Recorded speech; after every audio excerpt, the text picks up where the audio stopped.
So hello guys, welcome to मेड्रिस।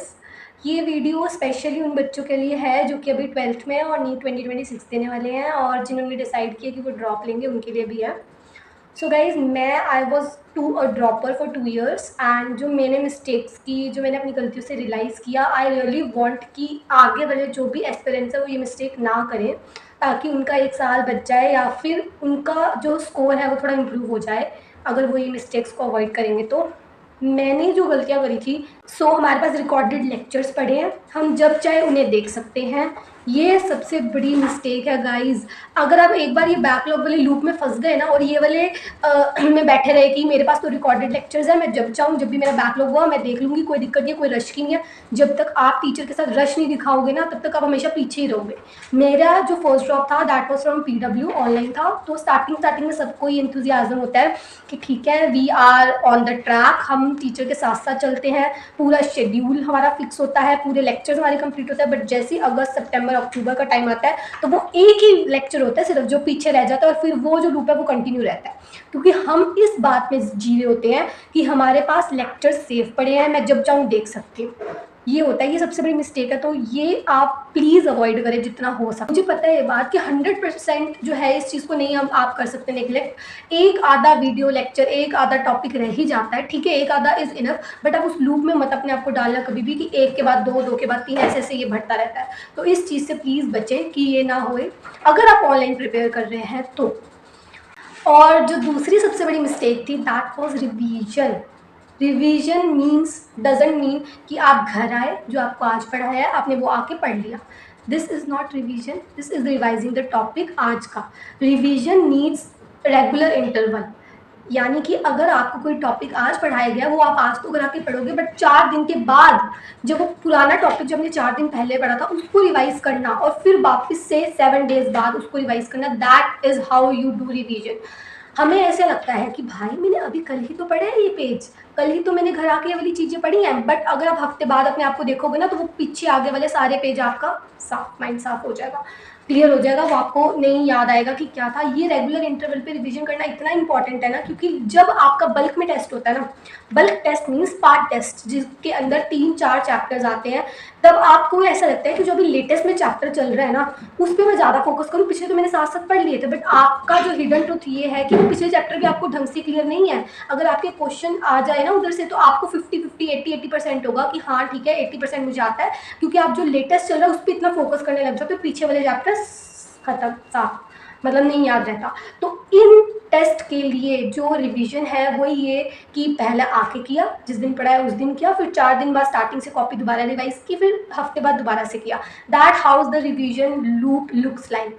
मैंने starting में ये रिवीजन लूप 3-4 महीने तक फॉलो किया था एंड उसमें मेरे को इम्प्रूव दिखा मेरे मॉक टेस्ट में। बट वही बात कि जैसे जैसे टाइम बीतता है आप उस चीज़ों को छोड़ते जाते हो, फिर आपको ऐसा लगता है मेरा तो ये चैप्टर कंप्लीट नहीं है, पीछे वाले चैप्टर थोड़े बहुत आते पड़े हुए हैं, साथ साथ आपको लगता है, बट आपका जो मेजर मिस्टेक है वो उन्हीं चैप्टर्स के अंदर होती है। सो ये मिस्टेक होती है बहुत बड़ी। और मतलब मैंने रिवीजन का जो रोल है आपकी नीट प्रिपरेशन में वो इतना ज़्यादा इंपॉर्टेंट है ना, क्योंकि लास्ट टाइम पे भी नहीं, नीट से 3-4 महीने पहले ही आपको ऐसा लगता है कि आपने पढ़ा हुआ है, बट आप जब उसके क्वेश्चंस देखते हो तो आपको कुछ भी याद नहीं रहता। This is the lack of revision का साइन है कि आपने वो 4-7 दिन बाद रिवीजन वाला लूप फॉलो नहीं किया, तो आपका ये हो रहा है, मिस्टेक हो रही है आपसे। मतलब आपको क्वेश्चन याद है, लग रहा है देखे हुए हैं, करे हुए हैं, पढ़े हुए हैं, but you are not confirm. मेरे साथ ऐसा होता था, ये मेरी खुद की मिस्टेक थी। मैंने भी ये चीज़ें नोटिस की थी कि मुझे ऐसी फीलिंग आती थी कि मैंने साथ साथ भी पढ़ा है, मैंने क्लास के दौरान घर आके भी दोबारा पढ़ा है, बट वही जब हफ्ते बाद उस चीज़ का टेस्ट होता था 3-4 चैप्टर का, तो मुझे ऐसा लगता था कि ये आंसर है नहीं है, मतलब पता नहीं, हो भी सकता है, ऐसा लगता था मुझे। केमिस्ट्री में मेनली, मतलब केमिस्ट्री में जब इनऑर्गेनिक चल रही थी, ऑर्गेनिक चल रही थी, तब इस रिवीजन तो बहुत ज़्यादा इंपॉर्टेंट है, तब रिवीजन। और साथ में चाहे आप ऑनलाइन हो चाहे आप ऑफलाइन हो, ये रिवीजन वाला रूट दोनों में सेम रहेगा। क्लास में जो पढ़ाया वो आके पढ़ा, फिर 4 दिन बाद पूरी कॉपी रिवाइज की, फिर 7 दिन बाद दोबारा रिवाइज की। मतलब जिस दिन भी आपको ऐसा लगे ना कि मैं भूल रही हूँ पिछले वाली चीज़ें, या नहीं भी लगे फिर भी पढ़ लो, कॉपी पूरा चैप्टर स्टार्टिंग से पढ़ लो, फिर भी पढ़ लो, सेफ जोन में रहोगे। और उसके बाद कई बच्चे क्या करते हैं, दोबारा से ना उनको पता होता है कि हमें चैप्टर आता है, तो वो दोबारा से सारी कॉपी पढ़ने लग जाते हैं। ठीक है, वो टाइम वेस्ट है, वो मत करो।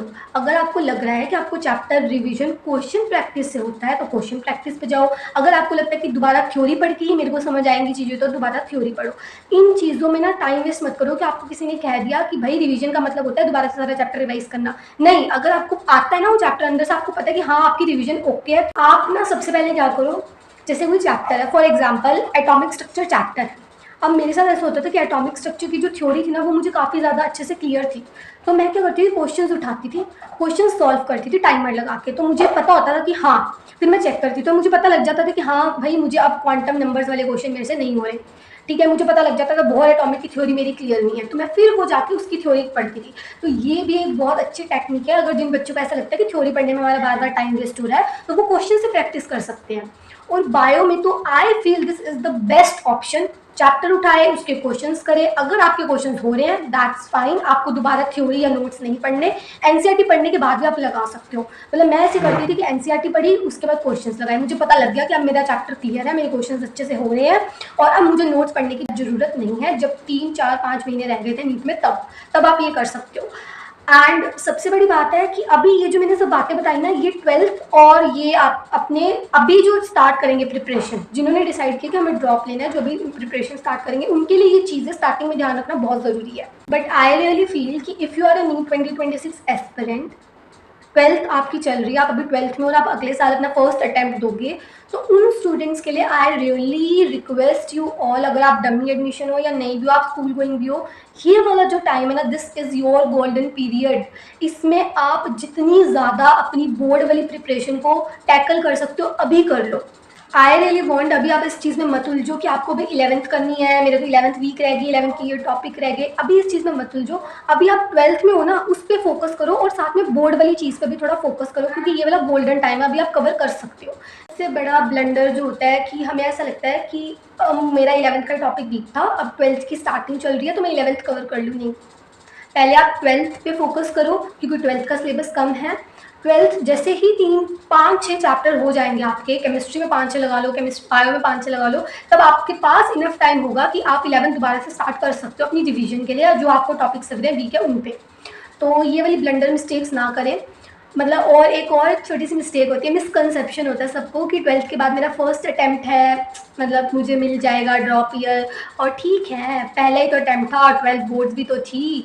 ये बहुत बड़ा मिसकंसेप्शन है, क्योंकि अगर आप इस मिसकंसेप्शन में जियोगे ना तो वही आपकी बातें होंगी कि मैं तो एक और ड्रॉप ले सकती हूँ या मैं तो एक और ड्रॉप ले सकता हूँ। मैं लास्ट तक इस जोन में आ गई थी, मुझे भी ऐसा लगता था कि मुझे एक कंसर्न था कि ठीक है भाई मैं तो फर्स्ट अटैम्प्ट 12th के साथ है, but I have seen students जो कि बोर्ड्स में भी इतना बढ़िया करते हैं और नीट में भी बहुत बढ़िया करते हैं। तो बी दैट वन, एक चीज़ अंदर मन में आनी चाहिए कि मुझे ऐसा ही करना है, मेरे पास लास्ट अटैम्प्ट है बस 12th के साथ, मुझे और मौका नहीं मिलेगा। ये सोचते हैं बट अप्लाई बहुत कम लोग करते हैं।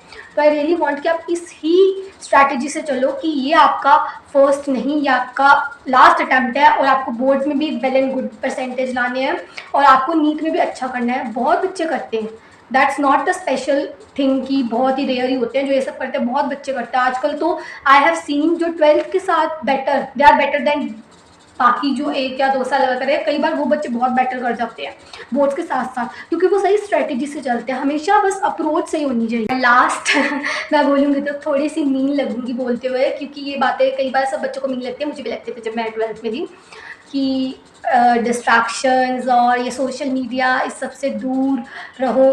अब आई टेल यू ना, ये चीज़ें रियल होती हैं। अगर आपके पेरेंट्स या टीचर्स अगर ये चीज़ें बोल रहे हैं ना, तो ये कहीं ना कहीं रियल है गाइज। ये बात आपको पता कब रियलाइज़ होती है, जब आपके 1 2 साल निकल जाते हैं या आपका जब माइंड मैच्योर हो जाता है ये सब सोचने पे। ये चीज़ें बहुत ज़्यादा इफ़ेक्ट करती हैं। हम चाहे खुद को जितना मर्जी समझा लें, हमें ऐसा लगता है कि क्या हो गया, ये बच्चा भी तो कर रहा है ना, ये तो सोशल मीडिया भी यूज़ करता है, गेम्स भी खेलता है और इसके मॉक टेस्ट पे मार्क्स भी बहुत अच्छे आते हैं।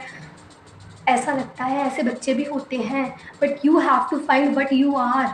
आपके लिए क्या सही है, आपके लिए क्या गलत है, ये आपको खुद पहचानना है। आपको वो भीड़ चाल में नहीं चलना, क्योंकि I have seen people using social medias and getting a very good rank. I have seen people quitting social media for straight 2 years and getting much better rank. So ये चीज़ें आपको एनालाइज करनी है कि आप किस बोट पे हो। आपको वो चीज़ एनालाइज करनी है कि अगर आपको वो चीज़ डिस्ट्रैक्ट कर रही है, आपकी पढ़ाई में बिल्कुल भी कॉम्प्रोमाइज़ नहीं आना चाहिए। अगर वो चीज़ आपको आपकी पढ़ाई से कॉम्प्रोमाइज़ करने को कह रही है, तो leave that just right away. उसको उसी वक्त छोड़ दो, कितना बुरा लगे, कितना मर्जी आपका जी ना माने, मन ना माने, बट स्टिल लीव दैट। क्योंकि अभी तो आप फिर भी सही रह जाओगे, बट जब टाइम निकल जाता है ना, तो सिर्फ रिग्रेट रहता है और कुछ नहीं रहता। तो आप सब इस रिग्रेट में ना जिए। आपको लास्ट में ये सब ना बोलना पड़े कि शायद हाय मैं उस समय ये ना चलाती, ये ना करती, इस एक्टिविटी में इन्वॉल्व ना होती। बहुत सारी एक्टिविटीज़ होती हैं, कई बच्चे ऐसे यूट्यूब में टाइम बहुत वेस्ट करते हैं, तो ना करती तो शायद मेरा कुछ इम्प्रूवमेंट हो सकता था। तो ये रिग्रेट नहीं रहना चाहिए। अपने दिल, माइंड सबको स्ट्रांग बना के उसी समय उस चीज़ को छोड़ दो जो आपको लग रहा है कि आपको अपनी पढ़ाई के साथ कॉम्प्रोमाइज़ करने को कह रही है, या आपको लग रहा है कि आपकी पढ़ाई कॉम्प्रोमाइज़ हो रही है। ये बातें पता नहीं चलती, बट दिमाग में सारा दिन चलती रहती है कि टाइम वेस्ट हो रहा है, टाइम वेस्ट हो रहा है, टाइम वेस्ट मत कर। जैसे 1 मिनट में आपके माइंड में वो चीज़ क्लिक हो रही है ना, उसी वक्त छोड़ दो। अपने माइंड को प्रोक्रेस्टिनेट मत करने दो। कोई बात नहीं, थोड़ी देर ही तो चलाया है, थोड़ी देर तो चलाया है, नहीं, कर दो बंद अगर आपको लग रहा है। और अगर आपको लग रहा है कि आप हर चीज़ को सेटल कर सकते हो, हर चीज़ आप हैंडल कर सकते हो, तो वेल एंड गुड, आप बहुत अच्छे, फिर आपका माइंड है और आपका कंट्रोल है माइंड पे अच्छा। हर को लगता है कि मेरा माइंड में बहुत अच्छा कंट्रोल है, बट कहीं ना कहीं वो चीज़ें इफेक्ट करती हैं। So this is just a suggestion कि जो भी चीज़ डिस्ट्रैक्ट करी है उससे प्लीज़ दूर रहें, दूर रहें, सच में दूर रहें। ये आप 12th वाले एस्पिरेंट भी हैं या ड्रॉपर भी हैं, ड्रॉपर तो इतना मैच्योर होता है, उसको समझ आती है। से जो छोटी छोटी गलतियाँ होती हैं, इनको ही आपको बस ध्यान रखना होता है। ये मैंने बहुत ही मेजर की पॉइंट्स बताए हैं जो बहुत बच्चे करते हैं। बाकी बहुत छोटी छोटी मिस्टेक्स होती हैं जो कि मैं आगे वाली वीडियोज़ में भी कवर करती रहूँगी आपको गाइड करने के लिए। अगर मेरी जो ये नीट बडीज़ हैं मेरा थोड़ा सा साथ देंगे इस चीज़ में, और अपनी प्रॉब्लम्स भी आप शेयर करो मेरे साथ, तो it will be a nice, I will feel nice if you share your problems. If you are NEET 2026 aspirant, NEET 2027 aspirant, इनके लिए भी मैं अगली वीडियो बनाने का सोच रही हूँ, जो भी 11th क्लास में, because that is the major class. And अगर आप अपनी प्रॉब्लम्स या कोई भी आपको गाइडेंस चाहिए, नोट्स, कुछ भी, आई कैन प्रोवाइड एवरीथिंग। मेरे पास बहुत चीज़ें पड़ी हैं, आपकी हेल्प कर सकती हूँ हर चीज़ में। एंड मुझे जितना लगा मैंने मेन कीवर्ड सारे आपको बताए हैं। मैंने खुद की मिस्टेक से भी बताया मैंने आपको कि मैंने क्या क्या मिस्टेक्स की थी एज अ ड्रॉपर ऑल्सो, और एज अ 12th क्लास में मैंने क्या क्या मिस्टेक्स मेरी हुई थी। Major mistakes I have tell you. And अगर और भी कोई guidance you need, so please comment down and बताना ये वीडियो कैसी लगी आप सबको। और बाकी मिलते हैं नेक्स्ट वीडियो में।